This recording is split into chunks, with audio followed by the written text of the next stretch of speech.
When you need mealtime inspiration, it's worth shopping Kroger, where you'll find over 30,000 mouth-watering choices that excite your inner foodie. And no matter what tasty choice you make, you'll enjoy our everyday low prices, plus extra ways to save, like digital coupons worth over $600 each week. You can also save up to $1 off per gallon at the pump with fuel points. More savings and more inspiring flavors make shopping Kroger worth it every time. Kroger, fresh for everyone. Fuel restrictions apply. The Two-Footed Podcast is brought to you by EPLindex.com and our presenting sponsor, Liberty Shield. Liberty Shield is a VPN provider. A virtual privacy network allows you to go online, change your location, access things you're geo-blocked from, while keeping your data safe. So, as an example, if you are a UK expat and want access to BBC iPlayer to watch Match of the Day, or ITV Hub, or all four, when you get that message that says this content is not available in your location, a Liberty Shield VPN gets you around that block, allows you to watch whatever you want on those services, while also keeping your data safe. And it goes further than that. It allows you to open up Netflix's entire library by just changing your IP address. Liberty Shield is the #1 rated VPN provider on Trustpilot with 5-star ratings across the board. So go to libertyshield.com right now, use the code EPL25 and get either the hardware package or the software package. The hardware package is a router that you plug into your existing router, and any item you want to change the IP address on, be it your phone or your television, you connect that to the new Liberty Shield router. All other items can remain connected to your existing router. There's also a software package, which is instantly downloadable to your device, and you can get using straight away. Again, libertyshield.com, EPL25 for 25% off at checkout. We're also brought to you by Home of Hopcroft, a giftware and homeware company located in Scotland but shipping worldwide. Check out homeofhopcroft.co.uk and do check out the EPL Index and Anfield Index shops, which you'll find on Etsy. Use the codes EPL10 or RED10 for 10% off at checkout. And lastly, do remember to check out A Tad Predictable, hosted by Tadiwa. That podcast is on this feed before every Premier League match week. And then the EPL Roundtable, hosted by Kevin DeVries, on its own EPL Roundtable feed. So just search EPL Roundtable in your podcast device. And that's out after every match week. Now, all with the show. What's good, boys and girls? Two-Footed Podcast. Today is Thursday. It's the 13th of June. I hope you're all well and having yourself a pleasant week. Today, we're going to talk about Everton Football Club because it's their turn. Not because I want to, but because I'm, forcing myself to. And then I think we've got a question or two, and then we might just ramble about a few of the bits and bobs and then do the news and gossip. A couple of things to do before we get there, though. First things first, Tuesday's show was episode 900 of the Two-Footed Podcast. So thank you to those that have been listening since day one. Much appreciated, and your support is always the most important thing. Secondly, we're going to be changing the format of the podcast moving forward. Now, these changes will take place maybe next week, maybe the week after. But what we're going to do, rather than putting this podcast out as a 1-hour podcast, we're probably going to put it out as a 2-parter. So part 1 will be the usual rambles, and part 2 will be a news and gossip show. So those will go out probably a 35 to 40 minute show and a 20 to 25 minute show, making up the usual hour 10 that we do. But instead of it being just one lump, it will be in 2 parts. And like I said, that will begin maybe next week, but more likely, I think, the week after. We've just got some things to prepare in the interim. But there'll be no change as to where you find it. And yeah, the only difference for yourself will be that there'll be 2 parts. So maybe a bit more easy to consume. Then, I know sometimes these can be an hour 20, an hour 30, sometimes even longer if I just lose track of time or lose the run of myself. But yeah, so that's basically it. But again, thank you to everybody who's supported the pod over the first 900 episodes, and on we go. Everton Football Club had a bizarre year, maybe one of the strangest years that any club has ever had in the Premier League. They finished in 15th. They battled relegation for much of the season before finishing quite comfortably clear of the relegation spots. But their season could have been a lot more promising, a lot more hopeful, a lot less stressful, if not for the profit and sustainability breaches that they were charged and punished for. Now, obviously, Everton had a 10-point deduction, which was then reduced on appeal to 6 points. And then they had a second deduction that was of 2 points, which initially they were going to appeal and then chose not to. So over the course of the year, they were deducted 12 points, which was reduced to 8. So they would have finished on 48 points for the year, which, to be fair, is not a bad return. And given their goal difference of -11, they actually would have finished above Bournemouth. So they would have finished in 12th place.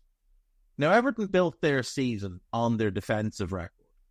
They conceded 51 goals. In a normal year, that wouldn't be overly impressive, but when you consider that the only teams to concede less than them this past season were the top 3, it is pretty impressive.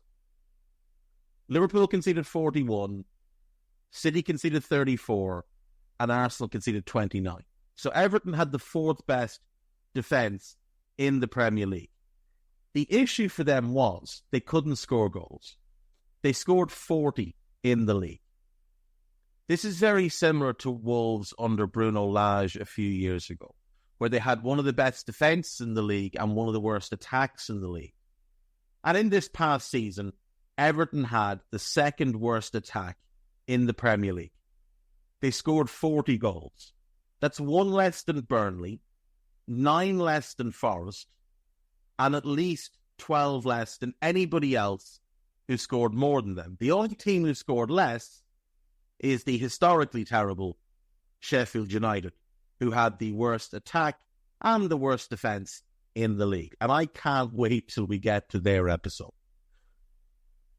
But when we look at the Everton season, it obviously didn't start well. They took 1 point from their first 5 games. That was a draw away to Sheffield United. They lost to Fulham. They lost to Aston Villa heavily.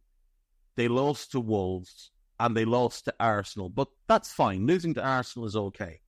The reason losing to Fulham and Wolves isn't great is because both of those games were at Goodison Park. Had they been away defeats, you wouldn't have been as disturbed by them if you were an Evertonian. Now, they did go to the G-Tech and beat Brentford 3-1 in Game 6. That was a really good performance and a really good win. But then they lost at home to Luton, their 4th straight home defeat to begin the season. And that's when the sirens started to go off, where it felt like Everton are in major trouble here. They bounced back with a really good 3-0 win over Bournemouth. Now remember, Bournemouth had started the season poorly, so at the time it didn't feel like a great result, but in hindsight, when we look at how both teams went through the season, that's a really good performance and a really good result for Everton. They followed that up by losing 2-0 at Anfield. That's okay, that happens.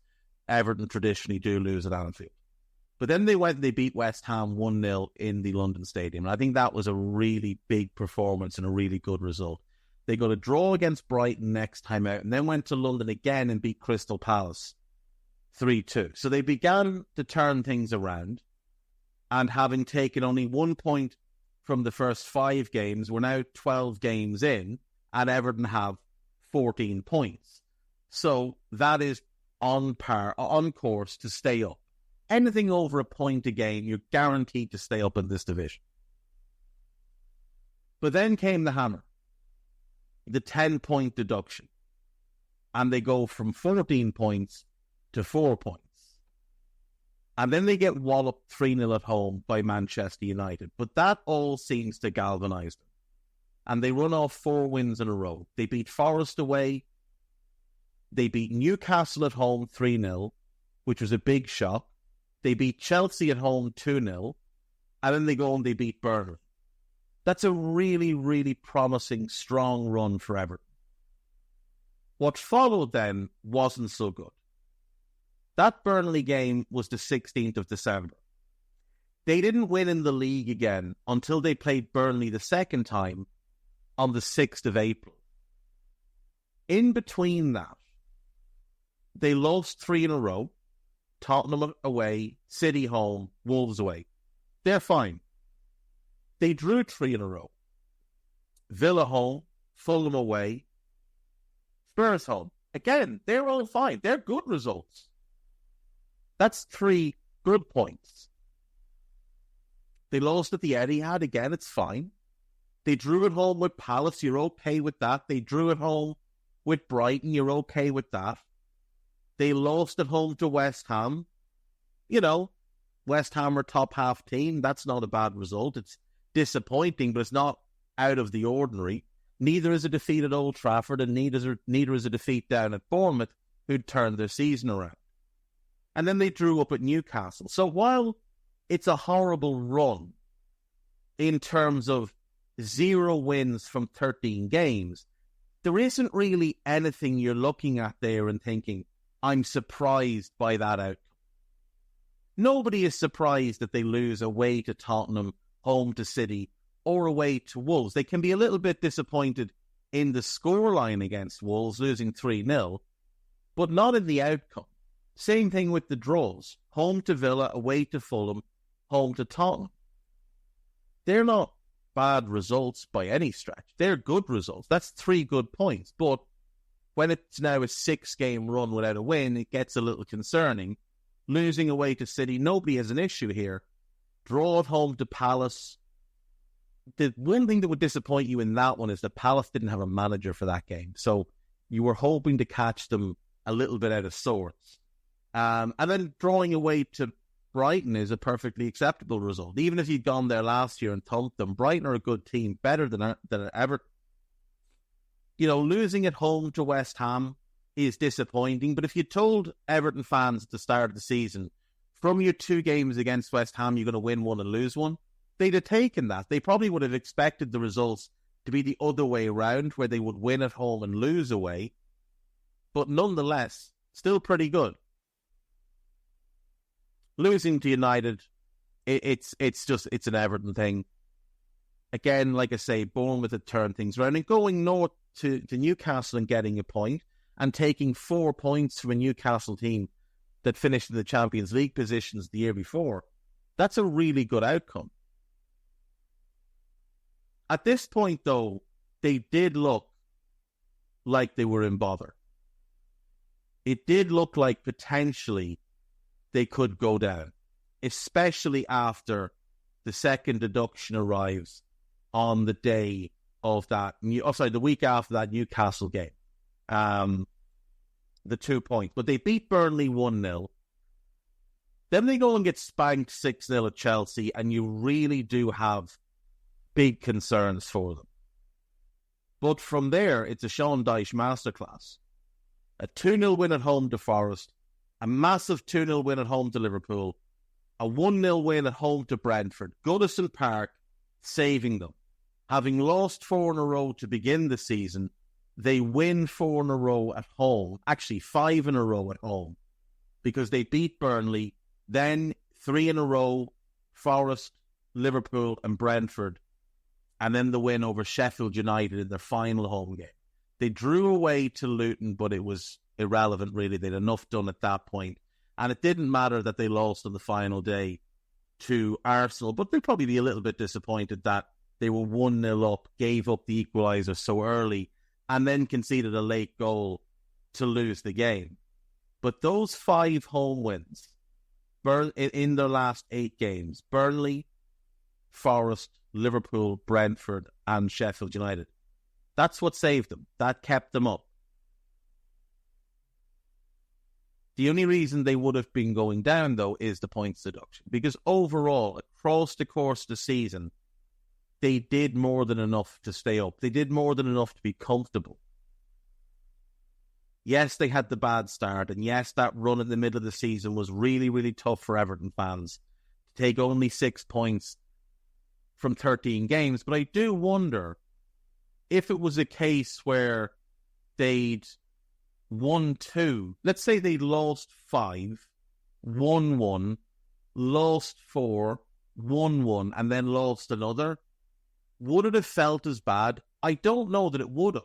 Even though it would have been the same number of points, I don't think it would have felt as bad for Everton fans, because they just look at it and say, oh, well, sometimes you have bad runs where you lose a bunch of games in a row. But the draws didn't seem to satisfy the Everton fans, and I can vividly remember in the kind of March region of the season, there were Everton fans calling for Sean Dyche to go. Despite the fact that what Sean Dyche was putting together was a 48-point season. But with the points that were deducted from them, the 8 points that were taken away, it didn't feel as positive. So you even look at 48 points, what they actually accumulated across the season. Take away the 5 defeats in a row at the end of that season. They still finish in 16th position. They would have finished above Nottingham Forest with 33 points. But with the 8-point deductions, that drops them to 18th, a point below Luton. That's the difference that 8 points was making to them. And thankfully enough for Everton, they were able to get through it and win those games at the end of the season, and comfortably, at the end of it, comfortably stay in the division. 14 points ahead of Luton. So even with the deduction, 1 win from those 5 would have been enough. They could have lost the other 4 and still been fine. They would have finished 2 points ahead of Luton had they even lost the other 4.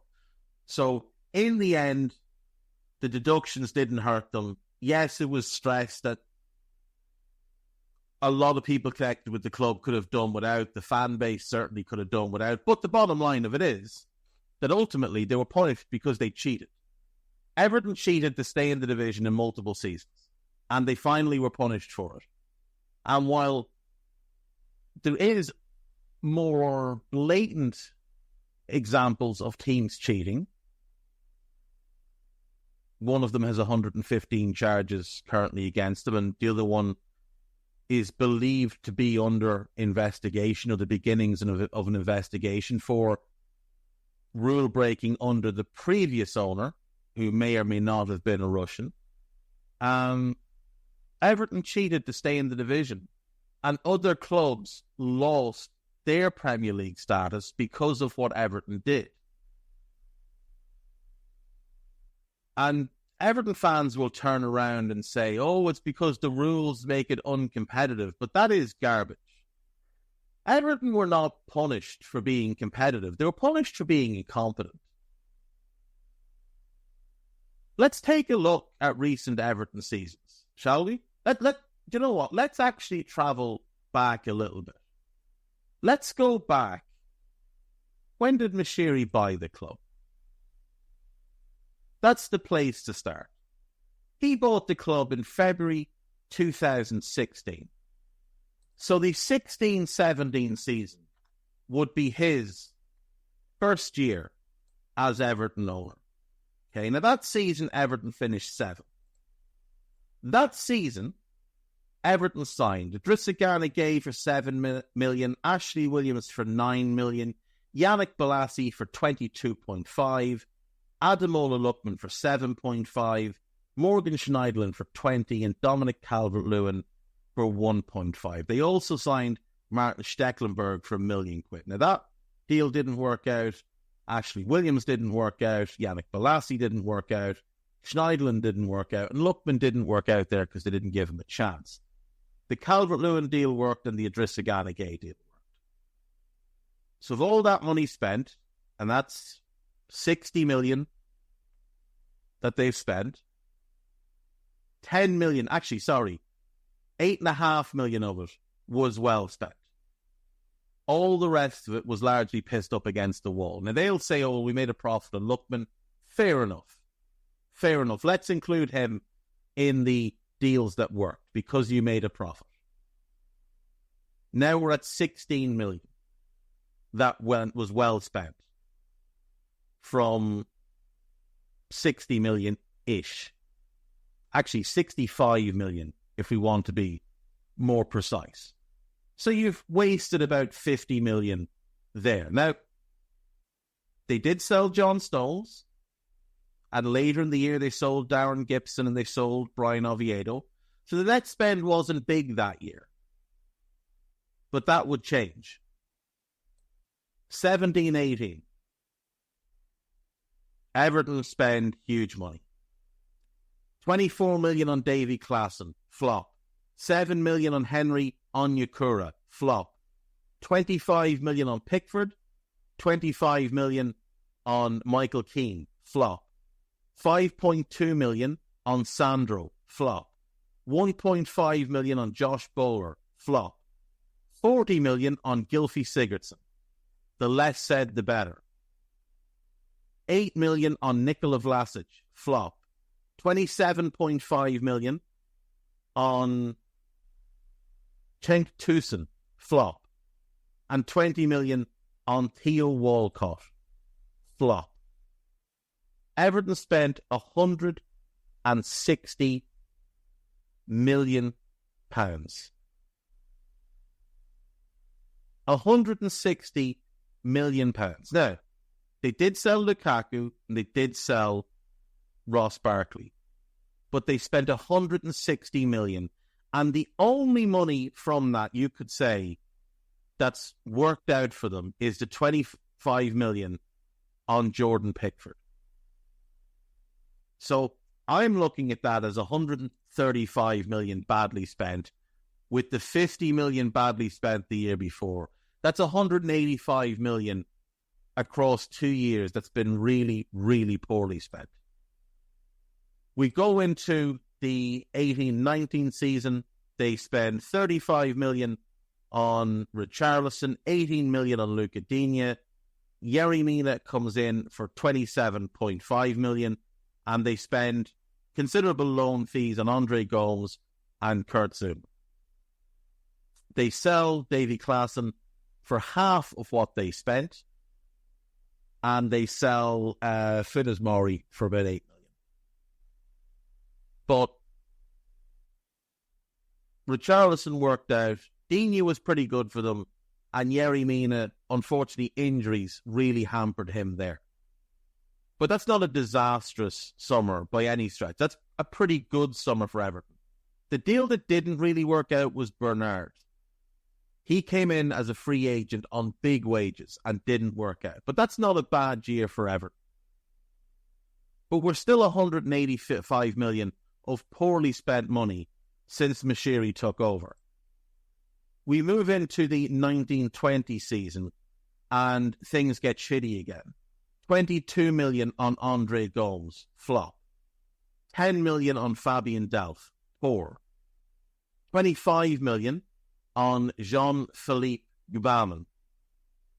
Unfortunately for him, career ruined by injuries, but has to be marked as a flop. Moise Keane, 25 million, flop. Alex Iwobi, 28 million. Overall, decent, not great. Had a decent run under Dyche and then immediately looked to leave. I think a little bit underwhelming at that price, but, not a flop. But no question, Gbamin, Keane and Gomes flopped, as did Fabian Delph. And when we look at that, that is 82 million poorly spent, as well as a loan fee for Jibril Sidibe, who did not work out there at all. In terms of sales, they sold Vlasic, they sold Ademola Lookman, Idrissa Gana Gueye, and James McCarthy. But again, we're looking at just money poorly spent. So that brings us to over 260 million, nearly 270 million of poorly spent money in this period under Mashiri. In 2021, they bring in Alan from Napoli, 22 million. Poor. Doucouré for 20 million. He's been okay. Injuries, inconsistency, but he's been okay. And 20 million on Ben Godfrey.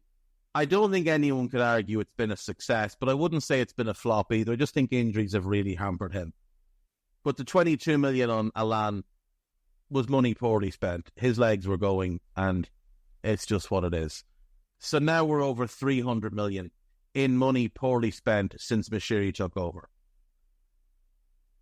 Now, we move on to 21-22. Nothing spent in the summer, bar the 1.7 million on Damari Gray. And then they bring in Michaelenko and Patterson, and I quite like both of those deals. They did obviously sell James Rodriguez. Oh, James Rodriguez, they brought him in on a free as well. And they spent him a fortune on wages, and let's be honest, he was a bit disappointing. And they sold Luca Digne. They did loan in El Ghazi and Van de Beek, and that was dreadful. But nonetheless, we're still 300 million of poorly spent money. We move on to 22-23.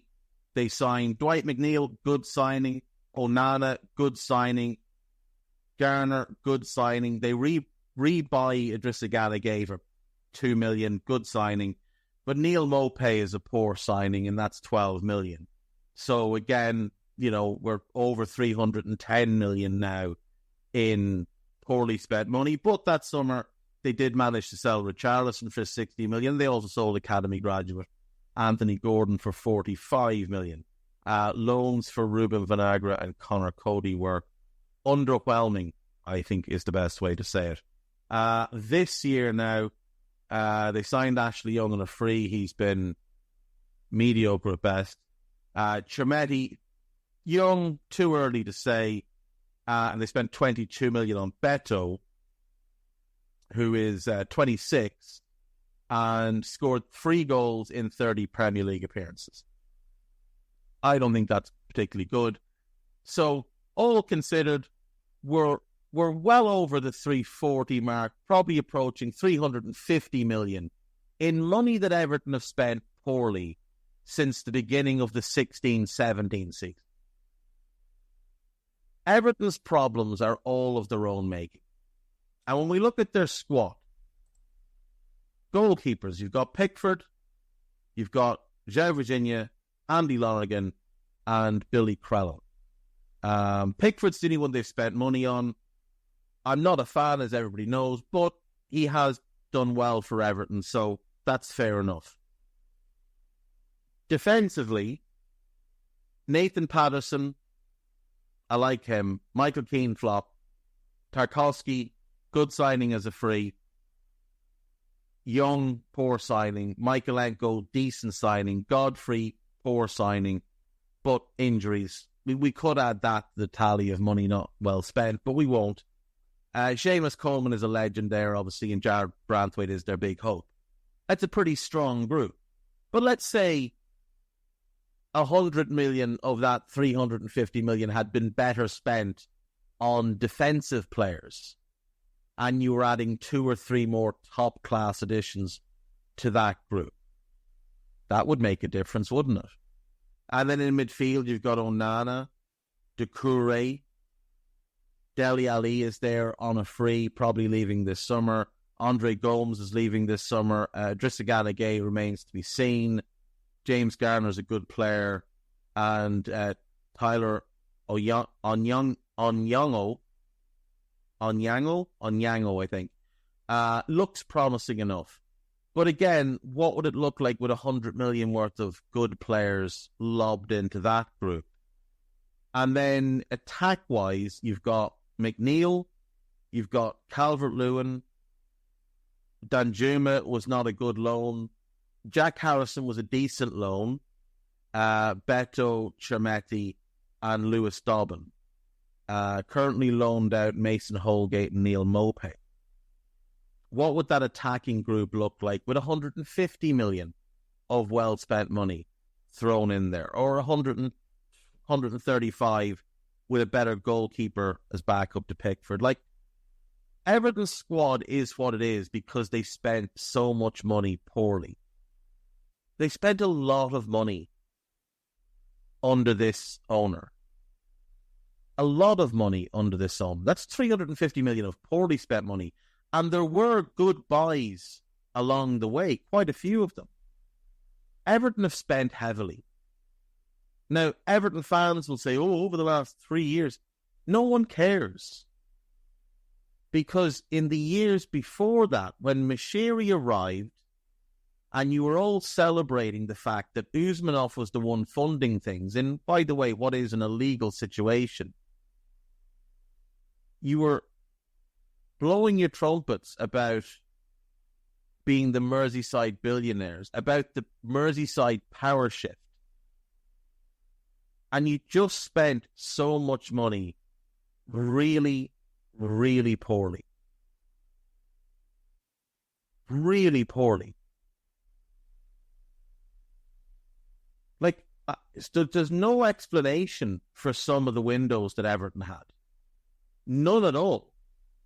Like, if anybody can come up with a logical explanation about why in one summer a team would buy Davy Klaassen at 10, Gylfi Sigurdsson at 10, Nikola Vlasic at 10, and sign Wayne Rooney on a free, who at that point in a 4-2-3-1 was best suited to playing as a 10.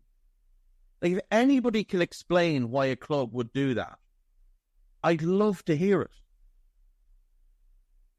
Why did you commit 75 million in fees, huge agent fees, and then pretty enormous wages across the board because Rooney was on big money, to one position and ignore all the other problem positions in your team? Why did you do that? What sense was there in doing that? And as it turned out, none of them were any good. Just baffling. But we go through the current Everton squad.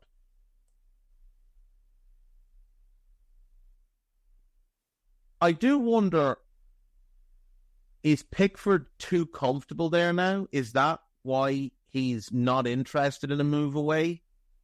Maybe he's just genuinely happy there. But he's the England number one. You would have thought that he would want a move away. He would want to test himself in the Champions League, given he's now 30 years of age. You would have thought he'd want to test himself there. But look, that's fine. He wants to stay, he wants to stay.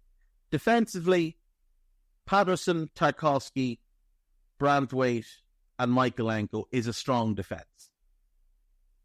And Patterson and Branthwaite are both very young, 22 and 21. Michaelenko's only 25. And then obviously Tarkowski's the older head at 31. But what they need is depth behind them. Now, Godfrey can be one. He's got a year left in his deal, though, so they might need to figure something out there. Personally, I'd be trying to move Seamus Coleman onto the coaching staff, and I'd be saying goodbye to Ashley Young.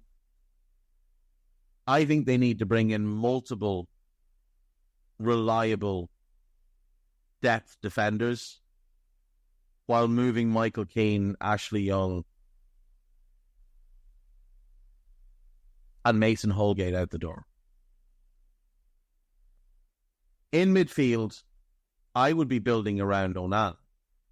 Personally, I think the likes of Doucouré, Idrissa, and Garner are good squad players, but not starters.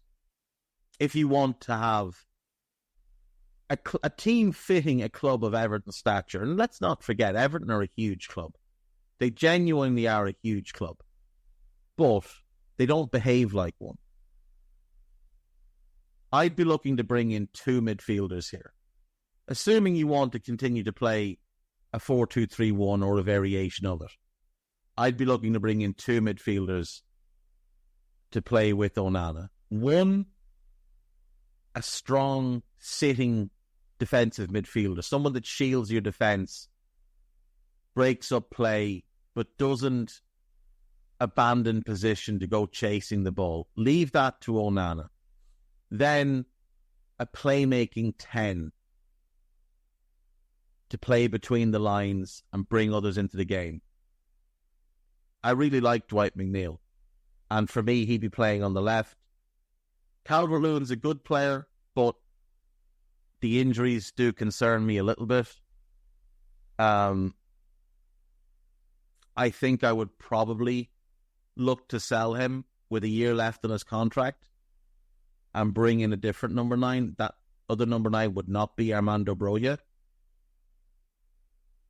If I have to play with Beto and Chermetti for a while until I find the right 9, I might consider doing that. I think you need a right winger. So for the first 11, striker, right wing, 10, and 1 in midfield. That's 4. But then for depth behind that, you probably need 7 or 8. Like, the squad has a lot of work that needs doing.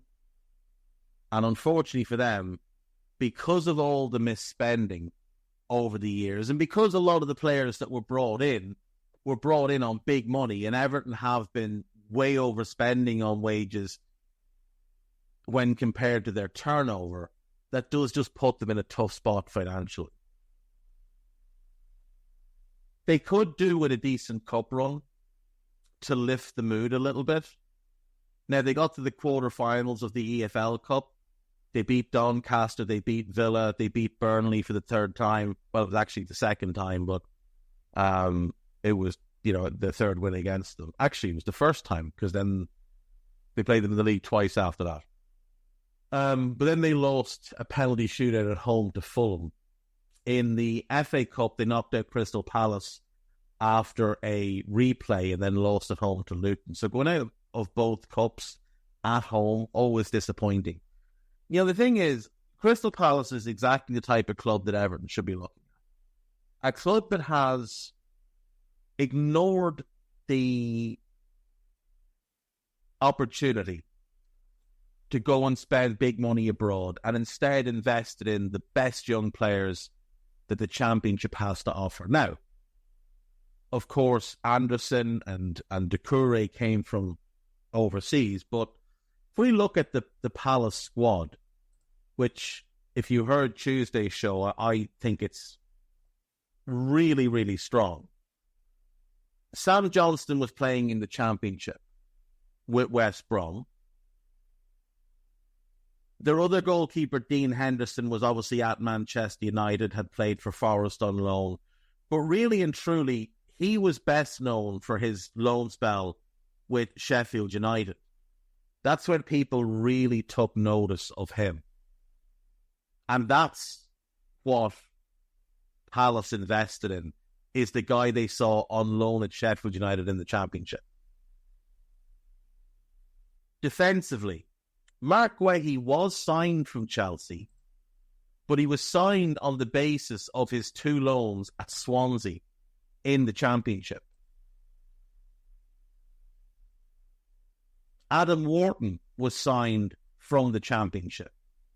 Will Hughes, not of the same calibre, but from the Championship.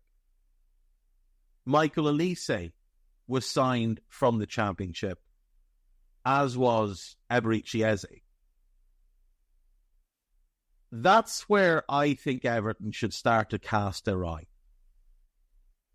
Who in the Championship could we look at to potentially come in and give us a big boost? Like, who's playing well in the Championship and projects to step up and scale up at the Premier League level? Could someone like a Tommy Conway of Bristol City be the answer on the right for us and maybe give us an additional boost in terms of goals? 21 years of age. I think he's got a pretty high ceiling. Very, very impressed with what he put together last year for Bristol. Now, I said they needed a 10, ideally a playmaker. If that's going to be a goal scorer, maybe, could you look at Sammy Smodics? Now, he is a little bit older than ideal, but in the run of form, maybe that translates. Crescencio Somerville. Is that a move you could look to make? Is he a player you can look to bring in? What about Morgan Whittaker of Plymouth? 23 years of age, had an outstanding season this past year, had been with Plymouth on loan in League One, had done really well as part of their promotion. He stepped up, and for my money, he is the only reason that they're still in the Championship. He single-handedly kept them up. If you need someone in midfield, I mean, I think Archie Gray's probably out of reach for them, but how about a Hayden Hackney? Hayden Hackney to come in and play in your midfield, and maybe you reconfigure it, and maybe you play it as a 3. And Hackney's kind of a controller. You find a sitter next to him, and you will allow Onana to go box to box. You want a winger? How about Jack Clark from Sunderland? Who's a really, really talented wide player. Can play both sides and has big potential. Talked about him before, but if you want to bring in another defender, why not Jacob Greaves? That would give you flexibility. He could play left back, could play centre back to allow Branthwaite to be rested. I think him and Branthwaite could potentially play together. I know a lot of people don't like the idea of 2 left-footed centre backs. I think Greaves could play the right-sided role. I'd be quite comfortable there in the same way that Max Kilman at Wolves is. Now, I'm not suggesting that they need to replace Tarkowski, but he is 31. And maybe they'd look at it and say, you know, we want to make a change here.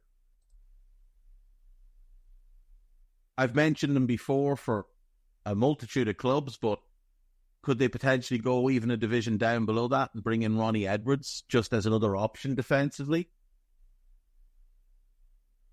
With Leeds not coming up, there's a few players there that might be of interest. If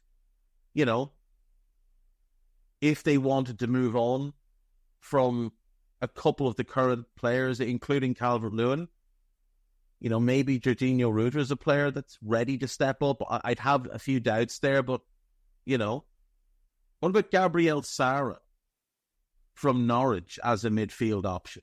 I've been very, very impressed with what I've seen of him. And I think if you were looking to bring someone in who could be that midfielder that plays as the 10 and is the creator and the prompter, maybe he's the option there.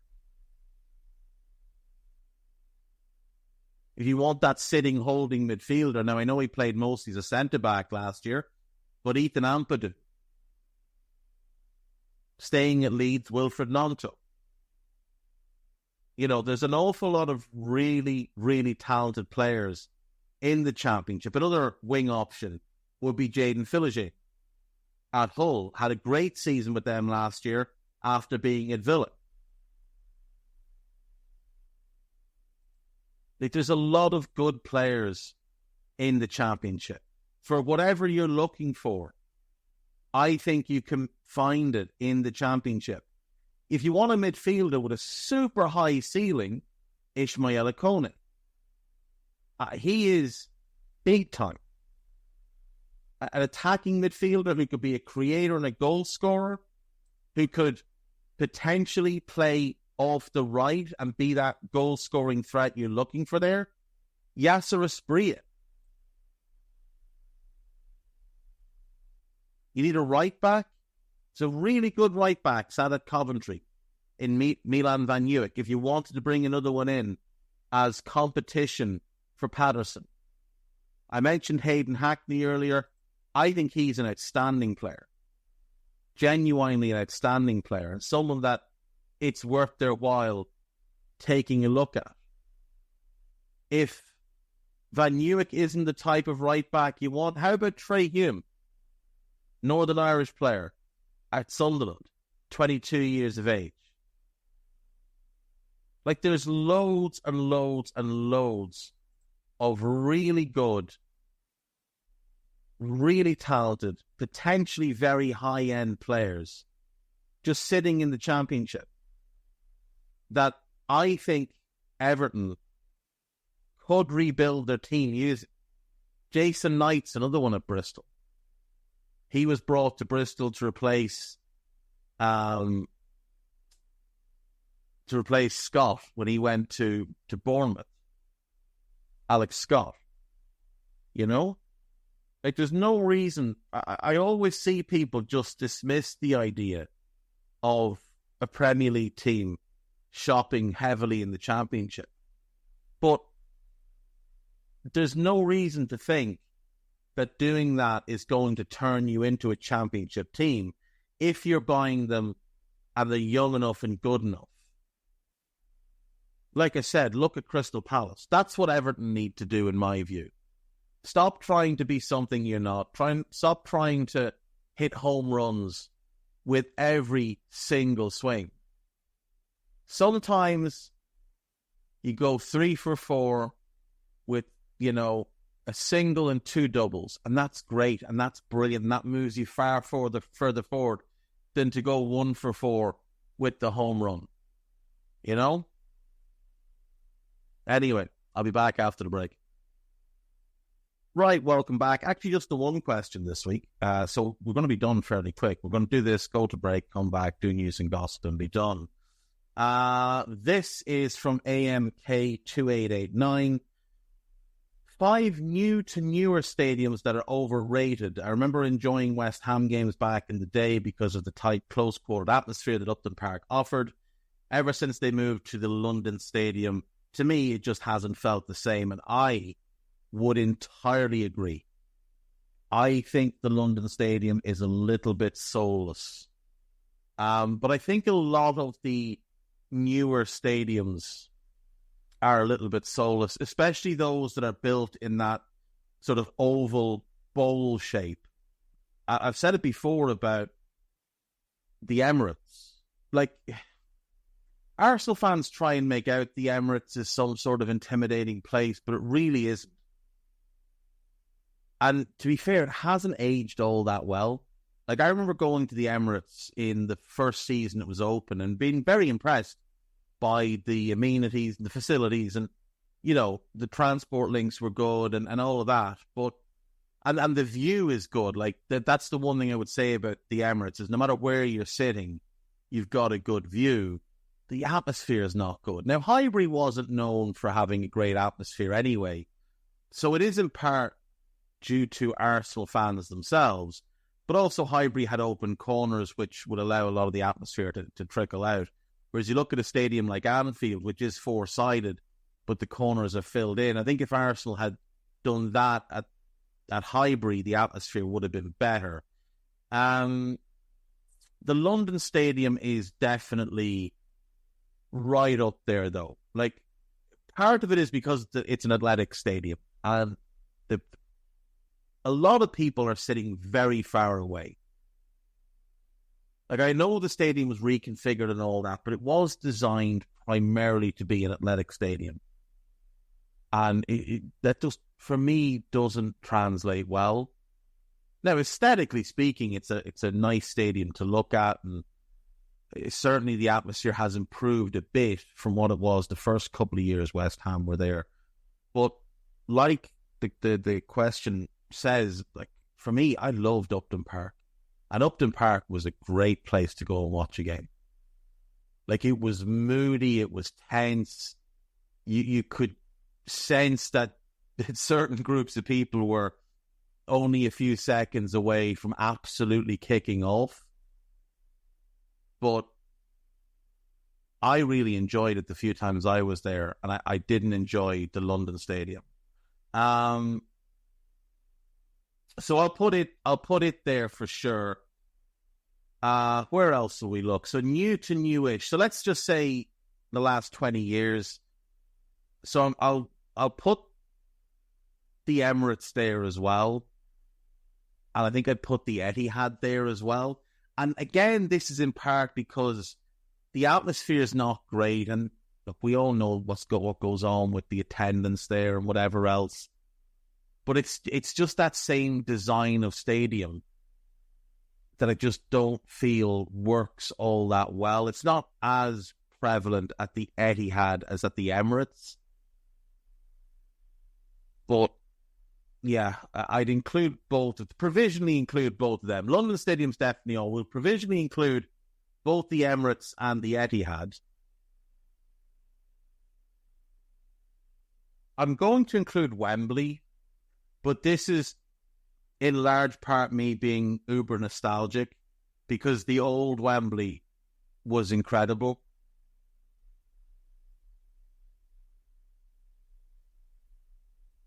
So yeah, I think I'd include Wembley. Do you know what part of it is? Is just the cost of it.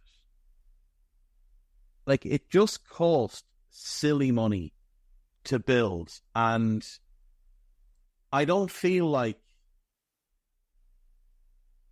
it's added enough to warrant the cost and the decisions that were made and how long it took to build. So I'll say Wembley. Let's have a look around Europe and see. I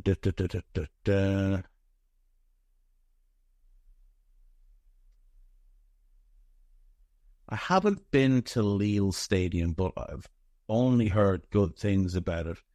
I have been to Lyon's and I was incredibly impressed. Lille Stadium is very unique, and they can remove the pitch and there's like a ring. There's another ring of seats or another layer of seats underneath the pitch, and they can have tennis and they can have basketball or whatever, with this massive, either with a full stadium or just with this kind of lower level, smaller stadium where they can tarp off the higher levels. I think Lille's is genuinely great. But by the looks of it, I haven't been to it yet, but I do intend to make that pilgrimage. The stadium in Nantes was rebuilt. It's not a new build. It was rebuilt or renovated. But I think that's outside a 20-year window anyway. The Alliance Riviera in Nice, I have not been to. A couple of friends of mine have, and they were not impressed by the atmosphere, but that might just be the club that plays there, the fan base there. I don't know. What about La Liga? I know the Wanda Metropolitana is one of the more notable new ones, and everybody I've spoken to that has been to multiple games at it thinks it's really impressive. I don't think it's the Wanda anymore, is it? It's still the Metropolitano, but I think that they're changing the sponsor. The new camp looks like it's going to be awesome. Whether it's better than the old one remains to be seen. The new San Mames, it is great. It's great. Like, it's a genuinely brilliant stadium. The old one was incredible, but I actually think they've bettered it. With the current one, the Bernabeu, by all accounts, is just an absolute feat of engineering genius. I think most people are pretty happy there. What's new in Serie A?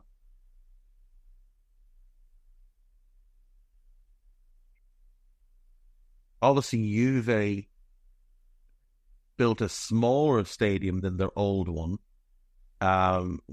their Alliance Stadium, but it's got a phenomenally good atmosphere.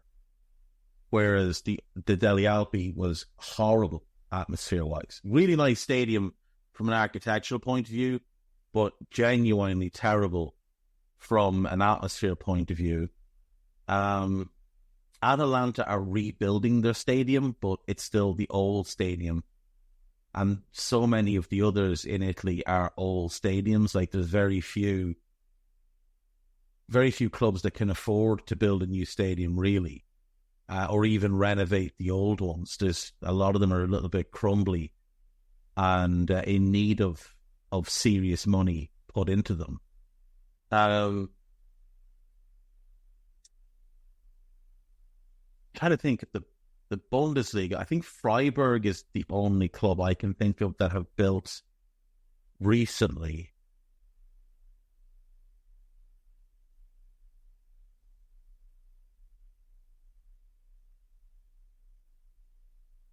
Augsburg renovated.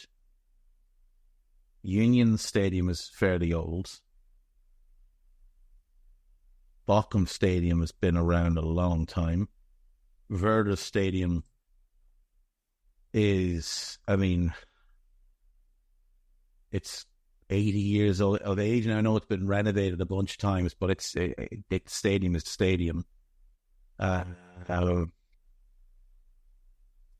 Bank Park in Frankfurt is great. Again, it was rebuilt, but it's the same job.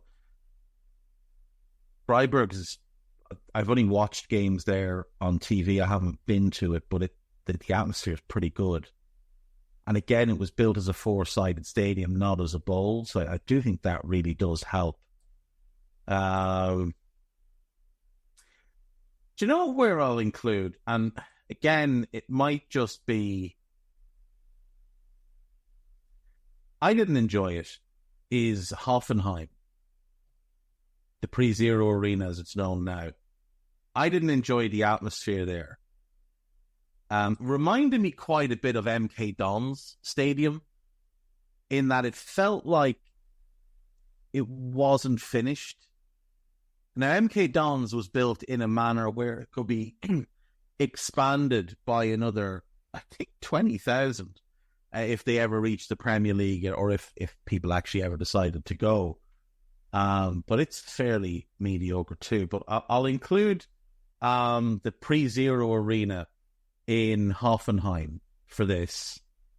And I'll include the Red Bull Arena in Leipzig.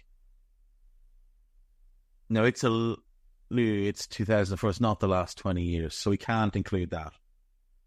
I'll go London Stadium, Wembley, Emirates, Etihad, and the Pre-Zero. Because I haven't been to the Alliance in Nice, so I don't know. I don't know for certain, but that's what I'll go with. Like some of the others that have been built, like the Alliance Arena in Munich, is it's phenomenal. Absolutely a phenomenal stadium. The atmosphere is good. The view is great. The Germans do stadiums better than anyone else in Europe, but Hoffenheim obviously missed the memo, so I'm going to include theirs as the only non-English inclusion on the list. I'm going to go to break again, and then I'm going to come back and we will do the news and gossip, so I'll see you in a sec. Right, welcome back. So, Lionel Messi has made it clear he intends to finish his career with Inter Miami, but says he is not thinking about retiring just yet, which is obviously great news for the football world that Messi will stick around a few more years. He is only 36, so, in that league, you'd imagine he could play another 2-3 seasons after this. I had always hoped he'd go back and play for Newell's Old Boys and just wrap things up there. And maybe he still will. Maybe he'll change his mind. But look, as long as he's not going anywhere for a while, that's good news. West Ham have completed the signing of Luis Guilherme from Palmeiras for 25.5 million and 7.5 million in add-ons, plus a 20% sell-on fee. Very talented player. not ready to make a big impact in the Premier League as yet. I've seen him a bunch of times for Palmeiras. He is the lesser rated of their two left-footed right wingers, Estevão Willian being the other. But I actually think he's got more of a chance of reaching his ceiling. It is notable, though, that this fee is like half of what his buyout was, which I think speaks to where Palmeiras viewed him. I think he's actually going to end up as more of a 10. And I think that could be the role where he really does well. There's a little bit of Rivaldo in how he plays and some of the movement, some of the shooting. Very, very promising, but I mean, he's not first choice yet for Palmeiras. He's played some 45 games. Thus far, only scored, I think he's played 50 games. Thus far, I think he's only scored twice. So, a lot of development still to go, but certainly one to keep an eye on. But I do think the name to watch coming out of Palmeiras is more Estevão Willian. But do also keep an eye on Vitor Reis, the centre-back, who is very, very highly regarded from there. Conor Gallagher says he's focusing on England and not his club future as speculation whirls around whether or not he will leave Chelsea this summer. Edin Terzic departing Borussia Dortmund. He asked the club to terminate his contract with immediate effect. Obviously, in his 2 years in charge, they finished second in the Bundesliga, bottling the title on the final day. And then, surprisingly, reaching a Champions League final in what was a big overperformance from them. Apparently, there has been some fallings out behind the scenes with a couple of players, most notably Mats Hummels, who has been quite critical of him. And that is being pointed at as one of the primary reasons as to why he is out. AC Milan have appointed former Lille boss Paulo Fonseca as their new manager. He has previously managed Roma, Shakhtar Donetsk and Porto. Shakhtar probably the only one you could really point at as a success. Milan have pointed to his adventurous attacking style of play. I'm not a big fan, I have to say, but, we'll see. Newcastle have completed a deal for Lloyd Kelly. What else do we have here? 24 new players to watch at Euro 2024. Martin Baturina, midfielder from Croatia. Dinamo Zagreb is his club. He's been dubbed the next Modric, as all Croatian midfielders are. Warren Zaire-Emery of France plays for PSG. Everybody's aware of him. Benjamin Sesko of RB Leipzig of Slovenia plays for RB Leipzig. Everybody's aware of him. Brian Brobby, I think, is a name that's well known. The Dutch striker at Ajax. Florian Wirtz, everybody knows, the German attacking midfielder at Bayer Leverkusen. Georgi Mamardashvili, I've mentioned a bunch of times. He's been linked with Newcastle and a couple of other clubs. Definitely one to watch, the Georgian keeper at Valencia. Johan Bakayoko, Belgian attacking midfielder or winger, plays for PSV Eindhoven. Talented, but I think there's a bit of a cap on his ceiling. Sudakov, the Ukrainian attacking midfielder or central midfielder from Shakhtar. You've heard me talk about him. You all know Musiala. Everybody knows João Neves. Strahinja Pavlovic, big, powerful centre-back. Serbian, plays for Red Bull Salzburg. Leopold Querfeld of Austria, centre-back, plays for Rapid Vienna. 20 years of age. He's someone that a few people that I would follow to, get tips on what players to watch. He's someone that a few of them are very, very high on. Now, he's only 20 years of age. He's still very, very young and in the very early parts of his career. But 6'3", built like a tank, already has 2 full seasons under his belt with Rapid. So maybe one that earns a move after this. Arda Güler, the Turkish attacking midfielder at Real Madrid. Xavi Simons, Dutch attacking midfielder or wide player, owned by PSG, was at Leipzig, obviously, this past season. Zeno de Bast, I've mentioned a few times, Belgian centre-back. He's on his way to Sporting. If they keep Diamonde and Inacio and have de Bast, Diamonde and Inacio as a back three, they might go and win another league title. Mario Mitaj, the left-back for Albania, who plays for Lokomotiv Moscow. By all accounts, very highly regarded. So, we'll see. We'll see what he does on the big stage. Vladislav Vanet, 22-year-old Ukrainian striker for Dynamo Kiev, playing in a very poor league in the Ukrainian league right now. We'll see if he can earn a move away and where that goes. Everybody knows Jeremy Frimpong. Matej Jurasek, the Czech winger with Slavia Prague. There's been a few highly regarded young players to come through the Czech system in recent years that haven't kicked on. The hope will be that he can. Morten Hjulmand, he's the oldest player on this list, the Danish defensive midfielder at Sporting. Kenan Yildiz, the second Turk on this list, super talented young forward player, plays for Juventus. Him and Arda Güler are the new faces of Turkish football, and they're both incredibly exciting. Lazar Samardžić of Udinese, midfielder or wide player, Serbian international, really exciting one to watch. Adam Obert, you've heard me mention him a few times, Slovakian centre-back at Cagliari. I like him, good passer of the ball. And Zan Vipotnik is a player I'm not overly familiar with, plays for Bordeaux, Slovenian striker. I think I've only seen him once, twice maybe. But looks to be an interesting player. And that's that. So we'll do the gossip. We have 2 days' worth because we weren't here yesterday. So let's see. Chelsea have rekindled their interest in John Duran. Imagine if they pay 50 million for John Duran. Now, I think he's very talented. I also think he's probably got butterflies floating around in his head.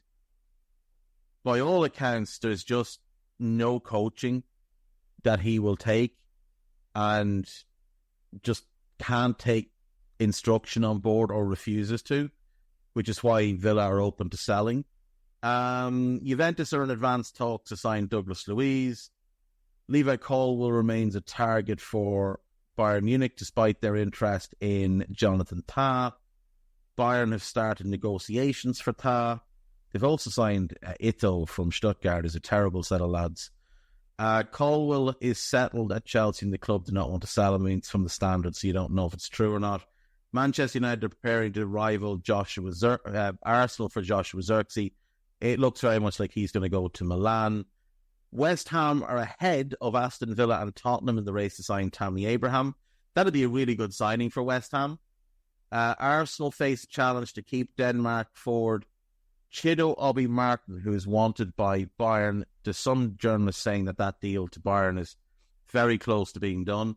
Manchester United have drawn up a short list of attacking talents with Ivan Toney and Jonathan David, highly regarded. Now, just on this, by all accounts, all the managers that have met with United have been stunned at how small the budget for this summer is.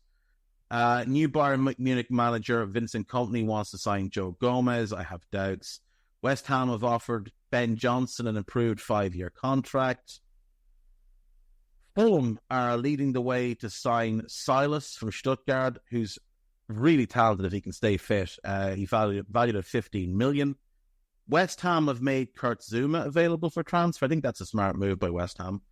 Arsenal are willing to sell Kieran Tierney with an offer of 15 million, likely enough to secure the 27-year-old. That'd be a great buy for the right club. Pascal Gross is in talks with Brighton about extending his contract. That's good. Crystal Palace, Ipswich and Southampton are battling it out for Rochdale's 18-year-old Welsh defender George Nevitt. So this could be yet another one of the, examples of a club going down the division. Now, look, that's a very low level that Rochford have been playing at in the National League. But he did play, if I'm not mistaken, pretty much the entire campaign last year, or 3/4 of the campaign. And he's already been talked about a potential call-up to the national team. So, there's obviously a reason for that.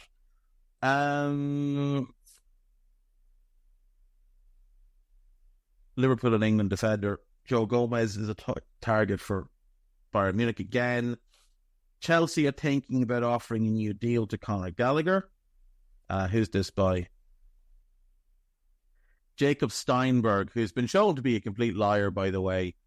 He's the guy that had the exclusive story that Ten Hag was going to be sacked after the FA Cup final, which dropped the day before the FA Cup final, or 2 days before, and turned out to be utter nonsense.